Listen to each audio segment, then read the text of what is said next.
রাজনৈতিক দল, আমাদের জনগণ সবাই কিন্তু এই জিনিসটা বুঝি বা বোঝা উচিত। এটা ভুলে গেলে চলবে না। এখন আমরা যখন বলি 24-এর অভ্যুত্থানের ফলেই যে এই নির্বাচন, এটা বলতে আমরা এটাই বুঝাই যে 24-এর অভ্যুত্থান হওয়ার পর থেকে আমরা দেখি বা রাস্তায় আমরা গ্রাফিটি গুলি যখন দেখি, আমরা দেখি যে এখানে সংস্কারের আকাঙ্ক্ষা কিন্তু পুরাটাই ছিল।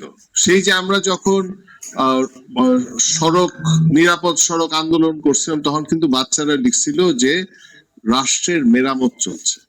সেখান থেকে কিন্তু এই সংস্কারের আকাঙ্ক্ষাটা আসছিল এবং 24-এর অভ্যুত্থানে কিন্তু এই যে সংস্কারের আকাঙ্ক্ষাটা খুব পরিষ্কার ভাবেই ছিল।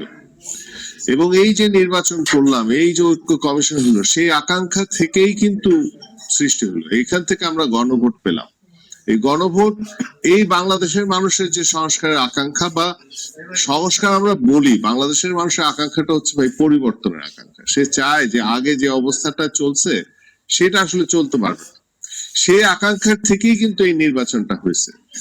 আমরা যেটা ভয় পাচ্ছি, খুবই ভয় পাচ্ছি, সেটা হচ্ছে যে নির্বাচনের পরে যে শপথ নিলেন না আমাদের বড় দল, সেটা থেকে আমাদের ভয়টা হচ্ছে এই যে ওনারা এটাকে কি সংসদ নির্বাচনই করে ফেললেন। ওনারা কি মনে করছেন যে ওনারা রাষ্ট্র পরিচালনার ভার নেয়াটাই হচ্ছে ওনাদের 2/3 মানুষের ভোট। ওনারা কি ভুলে যাচ্ছেন যে গণভোট হয়েছে। আমাদের সবার দায়িত্ব হচ্ছে, আপনারা সংবাদ মাধ্যমে যারা আছেন, বাংলাদেশের নাগরিক হিসেবে যারা আছেন, যারা অ্যাক্টিভিজম করছেন, রাজনৈতিক দল করছেন, সবার দায়িত্ব হচ্ছে এই জন আকাঙ্ক্ষাটাকে বাস্তবায়নের জন্য চাপ সৃষ্টি করা।